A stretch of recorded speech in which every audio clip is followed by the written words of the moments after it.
नमस्कार दोस्तों, कैसे हैं आप सब लोग। उम्मीद करता हूँ अच्छे होंगे, अपनी स्टडी अच्छे से कर रहे होंगे। दोस्तों, आज दिनांक 17 अगस्त 2026 को प्राइम एजुकेशन हब के इस यूट्यूब चैनल पे आप सबका स्वागत करता हूँ। उम्मीद करता हूँ 2 दिन की छुट्टी के बाद आप एकदम रिफ्रेश होंगे और स्टडी के लिए दोबारा एक नए कमिटमेंट के साथ अपना मन बनाया होगा। क्या क्या पढ़ने वाले हैं आज? सबसे पहले पढ़ने वाले हैं कि गुजरात में एशिया का पहला नाइट सफारी के लिए पहला डेजर्ट थीम नाइट सफारी जो है शुरू होने वाली है। कहाँ पे? गुजरात में। इसके बारे में पढ़ेंगे। दूसरा, जो हमारे पूर्व chief justice of India DY Chandrachud थे, उनको एक नियुक्ति मिली है, इसके बारे में बात करेंगे। क्या है वाइब्रेंट विलेज प्रोग्राम और क्यों महत्वपूर्ण है, इसके बारे में बात करेंगे। राजस्थान के कितने गांव और कौन से गांव इसमें शामिल है, इसके बारे में भी अपन बात करेंगे। संसद का जो भी हाल ही में मानसून सत्र समाप्त हुआ है, इसके बारे में बात करेंगे। राजस्थान कैबिनेट ने भी कुछ फैसले लिए हैं, उसके बारे में अपन बात करेंगे। और कैसी होती है प्रशासनिक संरचना, स्पेशली राजस्थान में। नीचे एक पंचायत सेक्रेटरी यानी कि सचिव से लेके ऊपर चीफ मिनिस्टर यानी कि चीफ मिनिस्टर का जो चीफ सेक्रेटरी है वहां तक किस प्रकार की प्रशासनिक संरचना जो है राजस्थान में और स्पेशली इंडिया में होती है, उसके बारे में भी अपन बात करने वाले हैं। सबसे पहले एशिया का जो पहला desert theme night park. Desert theme night park का मतलब हो गया कि कुछ इस तरह का जो ये पिक्चर है कि ये रात का समय है, ठीक है। और कच्छ जो सेक्टर है वो डेजर्ट वाला सेक्टर है गुजरात में।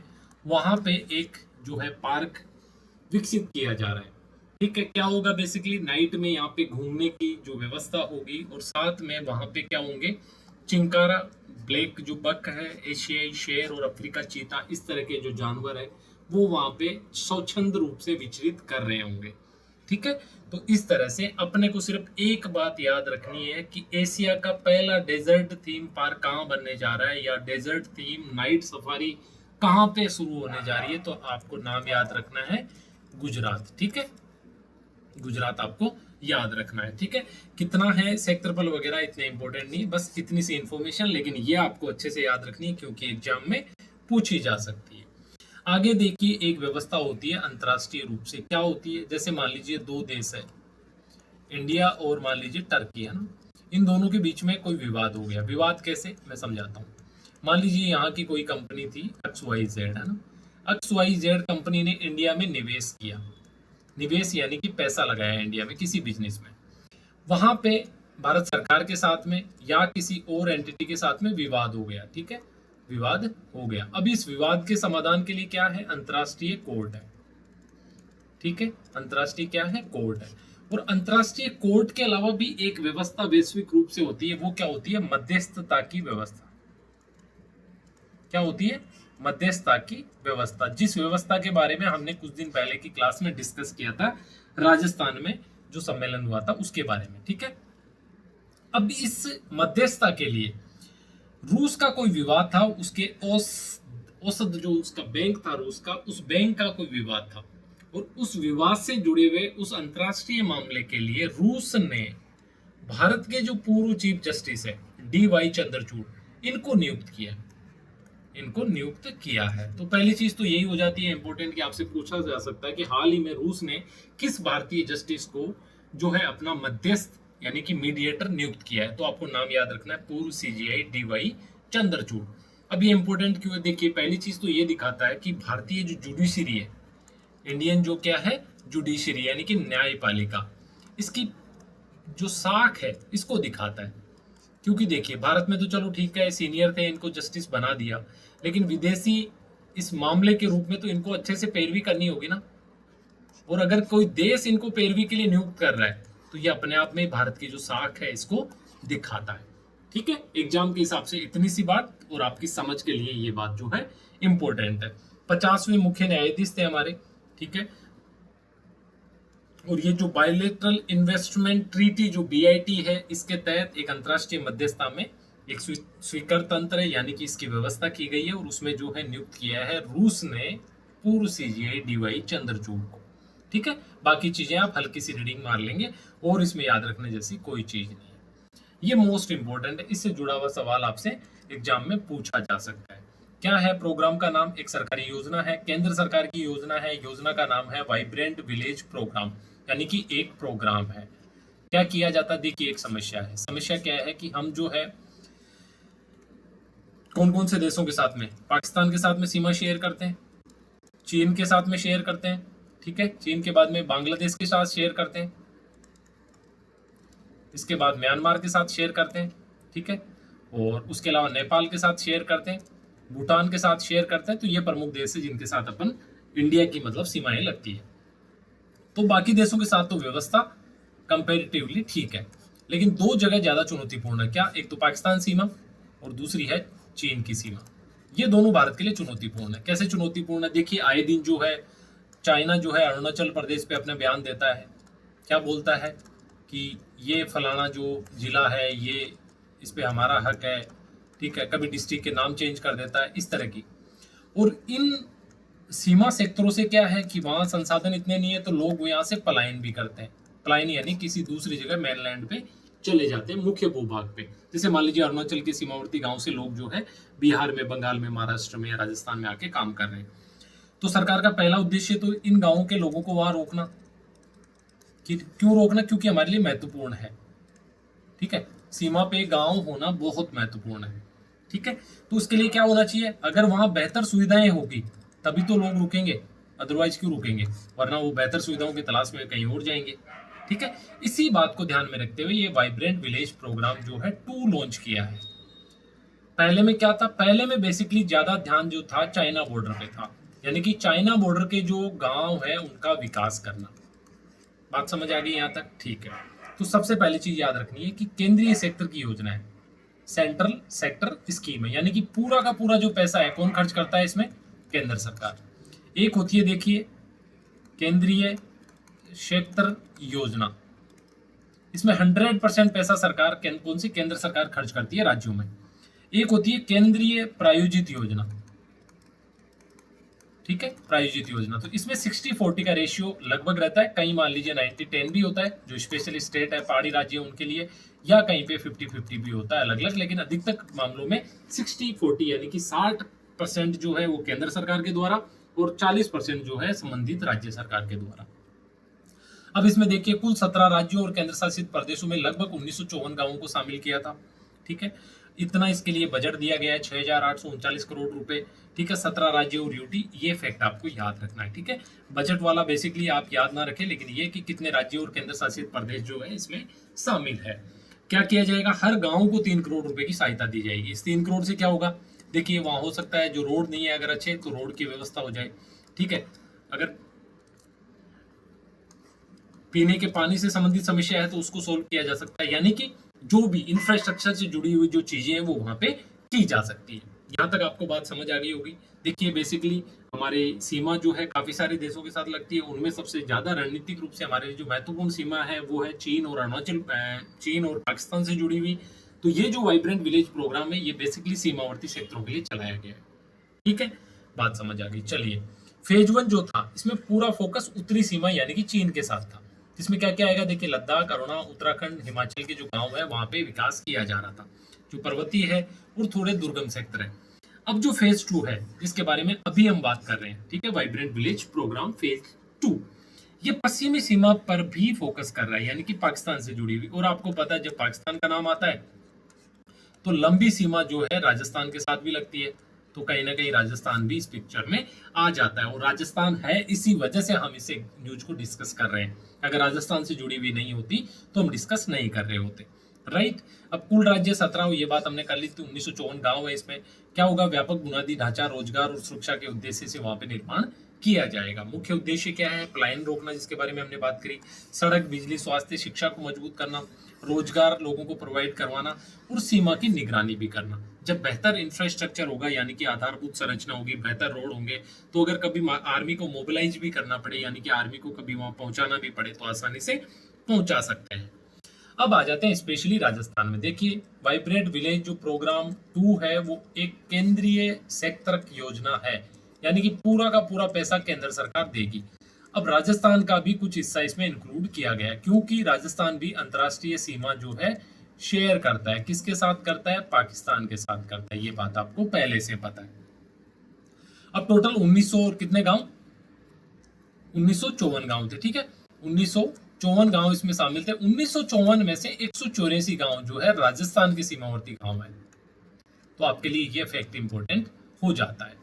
कुल जिले कितने शामिल है, देखिए 5 जिलों के 184 गांवों को इस योजना में शामिल किया गया। वेरी वेरी इंपॉर्टेंट, इसको याद रखना है। राजस्थान के 5 जिलों के 184 गांव, ठीक है। इसके अलावा 4 थीमेटिक सेक्टरों में, जैसे किस किस में विकास होगा, सड़कों का विकास होगा, टेलीकॉम का विकास होगा, टीवी कनेक्टिविटी वहां के लोगों को दी जाएगी और बिजली की व्यवस्था की जाएगी। और टोटल राज्य के सीमावर्ती गांवों को कवर किया जा रहा है, ठीक है। ये तो रणनीतिक गांव हो गए, स्ट्रेटेजिक। और 3195 जो और सीमावर्ती, यानी कि सबसे महत्वपूर्ण काम तो इन 184 में होना है, और टोटल जो काम होना वो 3195 में होना है, ठीक है। चलिए, ये एडिशनल काम है। जैसे मान लीजिए एक मेजर गांव को डेवलप किया तो उसके आसपास के जो छोटे गांव है उनमें भी उस विकास का फायदा मिलता है। तो ये फैक्ट उतना इंपॉर्टेंट नहीं है, आप याद नहीं रखेंगे। आप सीधा याद रखेंगे 5 जिले 184 गांव। अब 5 जिले कौन कौन से, देखिए ऊपर सबसे पहले श्रीगंगानगर आता है, जिसके साथ राजस्थान की बॉर्डर लगती है पाकिस्तान में, ठीक है। श्रीगंगानगर हो गया। उसके बाद सेकंड आ गया आपका बीकानेर, ठीक है। थर्ड आ गया आपका बाड़मेर, फोर्थ आपका फलोदी आ गया, ठीक है। और फिफ्थ आपका जैसलमेर आ गया, ठीक है। अब आप एक बार मैप देखिए राजस्थान का, तो आपको समझ में आ जाएगा कि इन 5 ही जिलों को क्यों शामिल किया गया है। अब इसी सीक्वेंस में आप देखेंगे कि 68 सर्वाधिक गांव श्रीगंगानगर के हैं, उसके बाद 46 बीकानेर के हैं, फिर 36 बाड़मेर के हैं, 30 जैसलमेर के हैं, और मात्र 4 गांव किसके हैं, फलोदी के हैं। और टोटल 184 गांव। अच्छा, फलोदी के 4 ही क्यों है, क्योंकि सबसे कम सीमा अगर कोई साझा करता है तो वो कौन सा करता है, फलोदी, ठीक है। तो उसी हिसाब से इन गांवों को सेलेक्ट किया गया है। उम्मीद करता हूं आपको ये आर्टिकल अच्छे से समझ आ गया होगा। क्या क्या होगा, अंडरग्राउंड देखिए क्लासरूम बनाए जाएंगे, बंकर बनाए जाएंगे, जिनको नॉर्मल टाइम में तो क्लासरूम के लिए यूज कर दिया जाएगा, और मान लीजिए कभी पाकिस्तान के साथ में कोई कॉन्फ्लिक्ट होती है, लड़ाई होती है, तो उनको बंकर के लिए यूज लोगों के लिए किया जा सकता है आराम से, ठीक है। तो जैसलमेर के 30 गांवों को इसमें शामिल किया गया है। आगे सड़क और डिजिटल कनेक्टिविटी, यानी कि इस तरह के मोबाइल के टावर वहां पे लगाए जाएंगे। सड़कें अगर किसी एरिया में नहीं है, किसी गांव के मुख्य मार्ग तक पहुंचने के लिए सड़क नहीं है, तो उसको भी बनाया जाएगा। लोगों का टूरिज्म के लिए जो है वहां पे बॉर्डर टूरिज्म को बढ़ावा दिया जाएगा, जिससे कि लोगों की आजीविका बढ़े, लोगों को रोजगार वहां पे मिले। वहाँ के जो सेल्फ हेल्प ग्रुप है, इनको वित्तीय मदद दी जाएगी। सेल्फ हेल्प ग्रुप आप समझते हैं, स्वयं सहायता समूह। स्वास्थ्य और सौर ऊर्जा के सेक्टर में भी वहां पे काम किया जाएगा, ताकि लोगों को बिजली वहां पे मिल सके।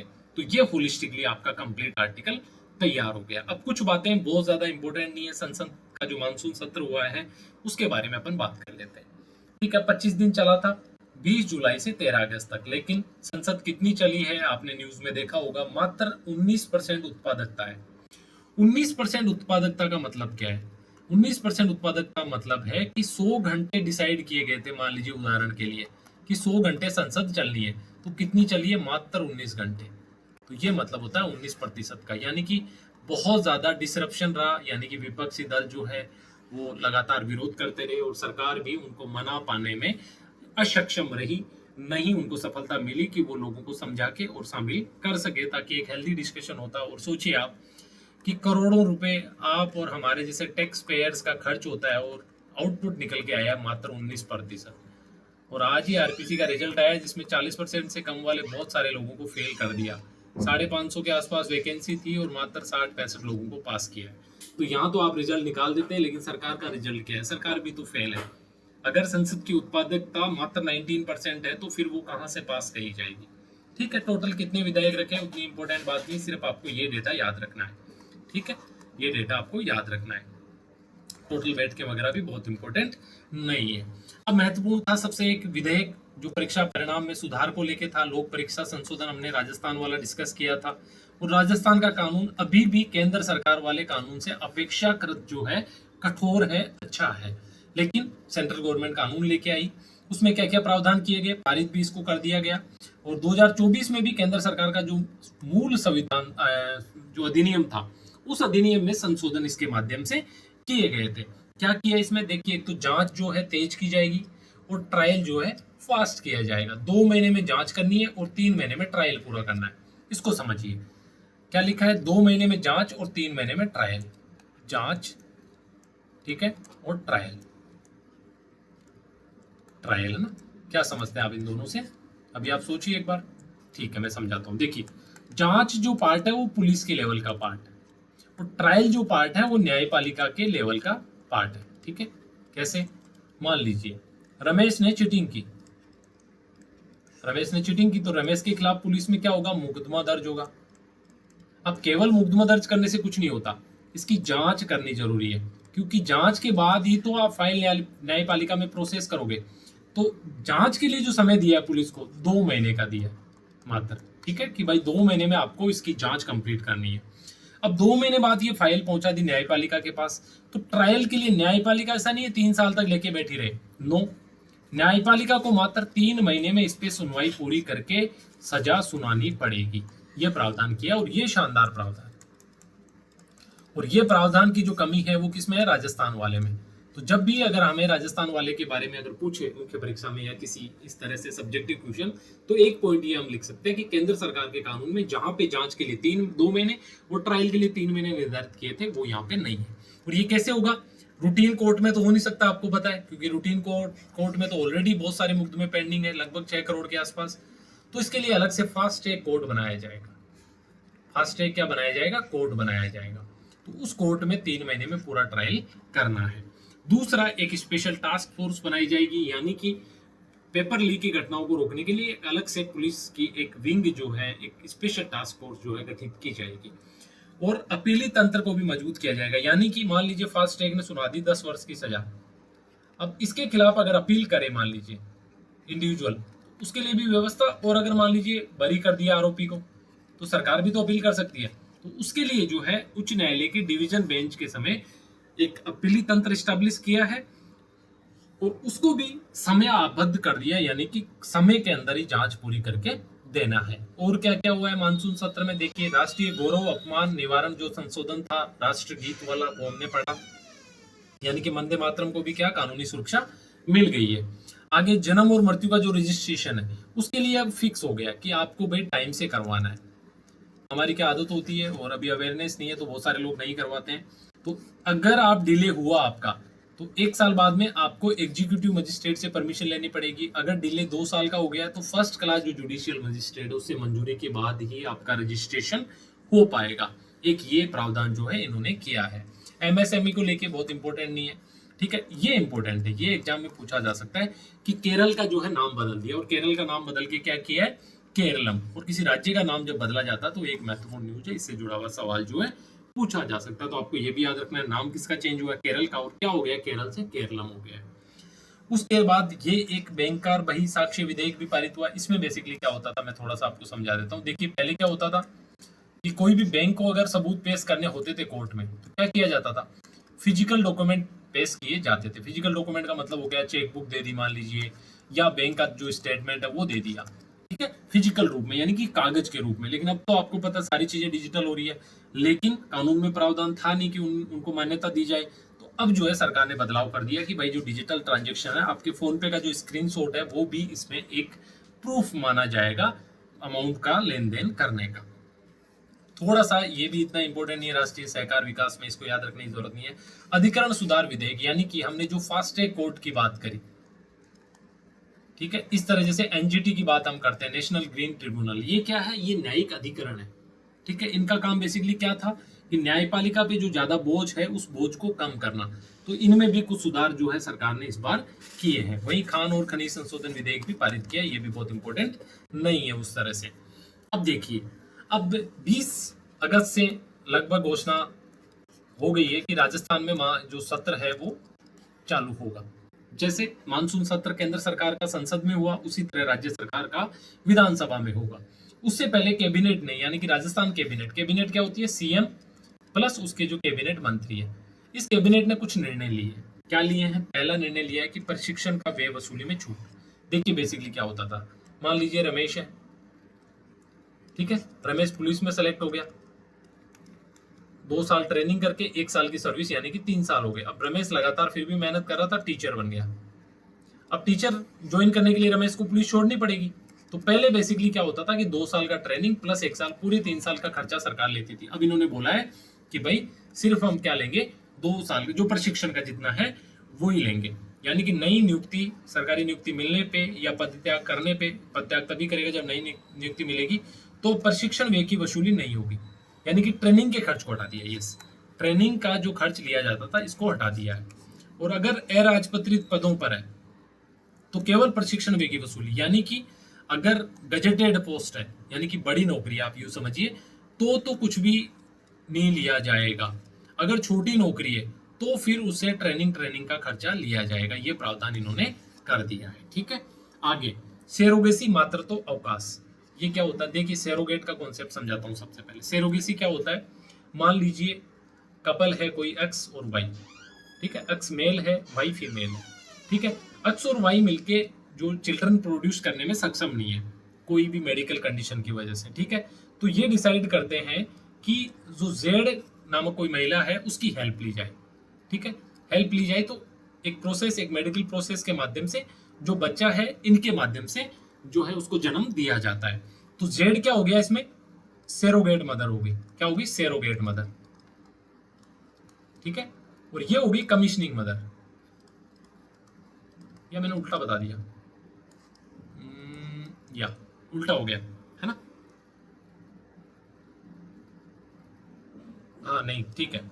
जो जेड होगी वो होगी सेरोगेट मदर और जो वाई है वो है कमीशनिंग मदर। तो दोनों के लिए, सेरोगेट मदर के लिए 180 दिन और कमीशनिंग मदर के लिए जो है 90 डेज का मातृत्व अवकाश जो है इन्होंने जारी कर दिया है, यानी कि उसकी परमिशन दे दी है। और ये राजस्थान सेवा नियम 1951 में संशोधन किया है। ये किसके लिए लागू है? ये सिर्फ जो सर्विस में लोग हैं उनके लिए लागू है। ठीक बात है। इसको अपन थोड़ा सा और कल चेक कर लेंगे, मुझे हल्का सा डाउट हो गया तो इसको देखेंगे अपन। ठीक है, और आप भी अपने लेवल पे जो है इसको चेक कर सकते हो, राइट? इतने कैपेबल आप लोग हो, ऑल आर वेरी स्मार्ट। ठीक है, और आगे अगर कोई अकेली महिला है तो उसको भी जो है चाइल्ड केयर लीव दी जाएगी। ठीक है, और 3 के स्थान पे 6 चरणों में दी जाएगी, राइट? कि उसको 6 स्लेब में थोड़े थोड़े टाइम पे। और अनुकंपा नियुक्ति में अब पुत्र वधु को भी पात्र मान लिया गया है। ये जो प्रावधान है ये बेसिकली राजस्थान सरकार ने कैबिनेट मीटिंग में लिए। आगे देखिए यूनिफॉर्म सिविल कोड के बारे में हमने पहले बात करी है, वो भी लाया जा रहा है। उससे क्या होगा? विवाह में, तलाक में, उत्तराधिकार में, भरण पोषण और लिव इन में एक समान कानून जो है बनाए जाएंगे बेसिकली। ठीक है, ये जब बिल पास हो जाएगा तब हम इसके बारे में बात करेंगे। एक बिल जो है राजस्थान ट्रीज प्रोटेक्शन बिल लेके आएगा, यानी कि 29 जो वृक्ष प्रजातियां, खेजड़ी, रोएदा, बरगद, अब इनको काटना जो है गैर कानूनी है और अब 1 साल की जेल या 1 लाख तक जुर्माना भी हो सकता है। और अगर किसी को अनुमति मिलती है कि आप अपने खेत से या अपनी पर्सनल जगह से काट सकते हैं तो उसकी जगह नए पेड़ जो है लगाने होंगे। ठीक है, और नई जमीन पर भी अधिकृत अधिकारी की अनुमति जरूरी है। यह प्रावधान इन्होंने कर दिए, तो ये चीज भी आपको याद रखनी है। आगे प्रमोशन में इन्होंने 2 साल की छूट कर दी। दिव्यांगजन बिल में भी कुछ प्रावधान किए और ICDS integrated child development service जो है उसमें भी संशोधन किया है। क्या उद्देश्य है? बेसिकली आपको ये समझाने का उद्देश्य कि सरकार किस तरह से कैबिनेट के माध्यम से जो है निर्णय लेती है और इन निर्णयों में जिन जिन को विधानसभा से पास करवाना जरूरी होगा उनको विधानसभा का जब सत्र चलेगा 20 अगस्त से, तो वहां पे सदन के पटल पे रखा जाएगा। ठीक है, तो ये प्रोसेस आपको समझनी थी। अब एक इंपॉर्टेंट बात है, देखिए कैसे राजस्थान का प्रशासन चलता है या किसी भी राज्य का प्रशासन चलता है उसको थोड़ा सा अपन समझते हैं। ठीक है, तो सबसे जो ऊपरी व्यवस्था है वो है सचिवालय की व्यवस्था। ठीक है, सचिवालय की व्यवस्था कहाँ पे? हमारे स्टेट की राजधानी में, यानी कि जयपुर में। ठीक है, सेक्रेटरीट होता है। क्या काम करता है? नीति निर्माण का काम करता है, यानी कि जितनी भी नीतियों का निर्माण किया जाता है वो इसके माध्यम से किया जाता है, सचिवालय के माध्यम से। कौन प्रमुख होता है सचिवालय का? देखिए राजनीतिक प्रमुख तो होगा आपका सीएम और प्रशासनिक प्रमुख कौन होगा? मुख्य सचिव। ठीक है, सबसे उच्चतम व्यवस्था क्या है? सचिवालय। सचिवालय का राजनीतिक प्रमुख कौन है? मुख्यमंत्री। और प्रशासनिक प्रमुख कौन है? मुख्य सचिव। ठीक बात है। ठीक है, उसके बाद ये तो होगी एक ओवरऑल व्यवस्था। फिर सारे विभाग है, अलग अलग चिकित्सा विभाग है, शिक्षा विभाग है, तो हर विभाग का एक सेक्रेटरी होगा। ये भी किसका पार्ट है? सचिवालय व्यवस्था का पार्ट है।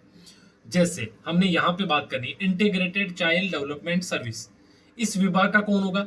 इसका प्रमुख शासन सचिव होगा। तो ये सारी व्यवस्था कहाँ होगी? सचिवालय में होगी। लेकिन अब सचिवालय के साथ अगर सीधा जिला हो तो मुश्किल हो जाएगा, क्योंकि हर जिले के लोगों का और जिला अधिकारी का सीधा सचिवालय में पहुंचना और वहां से अपना काम करवाना मुश्किल होगा। तो बीच में व्यवस्था बनाई किसकी? निदेशालय की। ठीक है, ये निदेशालय कहां पे है? देखिए सबसे ऊपर हो गया सचिवालय, फिर बनाया नीचे निदेशालय। ठीक बात है, निदेशालय के नीचे यहां संभागीय व्यवस्था बनाई और फिर जिला है। यानी कि जिले के बीच में 2 स्तर और बना दिए। क्या उद्देश्य था? ताकि प्रशासनिक जो व्यवस्था है वो ठीक तरीके से सहूलियत से चल सके। अब कहाँ पे है निदेशालय? देखिए, अधिकांश निदेशालय तो जयपुर में है, कुछ और अलग जगह भी है, जैसे बीकानेर में शिक्षा निदेशालय है। इसी तरह जैसे राजस्व निदेशालय अजमेर में है, तो अलग अलग जिलों में भी निदेशालय जो है वो है। कौन होता है निदेशक? वरिष्ठ आईएएस या राज्य सेवा का अधिकारी, आईएएस या आरएएस होता है। यहाँ पे भी कौन होते हैं? आईएएस और आरएएस होते हैं। ठीक है, मुख्य सचिव भी कोई सीनियर आईएएस अधिकारी होगा। ठीक है, ये प्रत्येक विभाग का सचिव भी आईएएस भी हो सकता है, आरएएस भी हो सकता है। ठीक है, और यहाँ पे भी आईसीडीएस यानी कि निदेशालय में भी निदेशक होता है, director, additional director, joint director, ठीक है, डेप्यूटी डायरेक्टर और जो है असिस्टेंट डायरेक्टर, ये अलग अलग तरह के लोग इसमें होते हैं। तो ये 2 चीजें आपको अच्छे से याद रखनी है। चलिए समझते हैं इसके पूरे स्ट्रक्चर को। देखिए, सबसे ऊपर शीर्ष पे क्या हो गया? मुख्य सचिव हो गया। अब यहाँ हम राजनीतिक व्यवस्था की बात नहीं कर रहे हैं, यहाँ सिर्फ हम क्या कर रहे हैं? प्रशासनिक व्यवस्था की बात। तो सबसे ऊपर कौन हो गया? सचिवालय। और सचिवालय का हेड कौन हो गया? मुख्य सचिव। ठीक है, चलिए उसके बाद राज्य का निदेशालय। ये निदेशालय क्या होता है? हर विभाग का अलग होता है। इसका हेड कौन हो गया? निदेशक हो गया। उसके बाद मंडल या इसको संभाग बोल सकते हैं, संभाग। तो यहां कौन होगा? संभागीय आयुक्त होगा। इसमें क्या होगा? 4 से 5 से 6 जिले जो है इसमें शामिल होते हैं संभाग में, तो उनका हेड हो गया। उसके बाद जिला स्तर पे कौन हो गया? डिस्ट्रिक्ट कलेक्टर हो गया। उसके बाद संभाग खंड स्तर पे एसडीएम हो गया। उसके बाद पर्यवेक्षक स्तर पे और उसके बाद ग्राम स्तर पे। तो ये पूरी की पूरी एक संरचना हो गई। और यहाँ जो 2 चीजें हैं, पर्यवेक्षक, महिला पर्यवेक्षक और नीचे आंगनवाड़ी कार्यकर्ता, ये उस आईसीडीएस डिपार्टमेंट के बारे में बात कर रहे हैं, उसके हिसाब से हायरार्की दी है। अगर प्योर प्रशासनिक तो एसडीएम के बाद में यहाँ तहसीलदार का कार्यालय हो जाएगा आपका। ठीक है, और तहसीलदार के कार्यालय के नीचे यहाँ ग्राम सचिव, पंचायत सचिव जिसको बोला जाता है। तो ये पूरी की पूरी जो है हायरार्की आपकी इस तरह से होती है। ठीक है, तो आप इसको समझेंगे। शीर्ष स्तर पे मुख्य सचिव हो गया, उसके बाद राज्य निदेशालय पे निदेशक हो गया, संभाग स्तर पे संभागीय आयुक्त हो गया, जिला स्तर पे जिला कलेक्टर हो गया, ब्लॉक स्तर पे एसडीएम हो गया, सेक्टर स्तर पे नायब तहसीलदार या तहसीलदार हो गया, और यहाँ पे बीडीओ या पटवारी यानी कि ग्राम विकास अधिकारी या पटवारी हो गया। ठीक है, जब स्पेसिफिकली आईसीडीएस यानी कि इंटीग्रेटेड चाइल्ड डेवलपमेंट सर्विस या विभाग के बारे में बात करते हैं, तो एक प्रमुख शासन सचिव हो गया, किसका? इस विभाग का। फिर इस विभाग का जो निदेशालय है उसका निदेशक हो गया। उसके बाद संयुक्त और उप निदेशक हो गया। ठीक है, इसके बाद सीडीपी हो गया, महिला पर्यवेक्षक हो गया। ये उतना इंपॉर्टेंट नहीं है, एक स्पेसिफिक बात है, लेकिन ये जो स्ट्रक्चर है ये एक स्टैंडर्ड स्ट्रक्चर है जो कि राजस्थान की प्रशासनिक व्यवस्था में जो है कि फॉलो किया जाता है। तो इसको आप अच्छे से देख लेंगे। आज हमने क्या डेजर्ट थीम पार्क के बारे में बात करी, कहाँ स्थापित हो रहा है? एशिया का पहला गुजरात में। रूस ने अपना मीडिएटर नियुक्त किया है चीफ जस्टिस ऑफ इंडिया, पूर्व chief justice of India DY Chandrachud को। विलेज वाइब्रेंट प्रोग्राम 2 में राजस्थान के 184 गांव है। आप याद रखेंगे कौन से जिले से कितने हैं, किसके अधिक है, किसके कम है। मानसून सत्र में कितने विधेयक पारित हुए? मात्र 19% काम हुआ, जो कि निराशाजनक है, जो कि टोटल फेलियर है गवर्नमेंट का भी और विपक्ष का भी। और राजस्थान में कुछ बिल पास हुए, उनके बारे में बात करी। थोड़ा सा इस न्यूज के माध्यम से हमने राजस्थान की प्रशासनिक व्यवस्था के बारे में बात करी। तो उम्मीद करता हूँ आपके लिए डिस्कशन अच्छी रही हो और अच्छे से आप पढ़ते रहिए। अपना ख्याल रखिए। जय हिंद।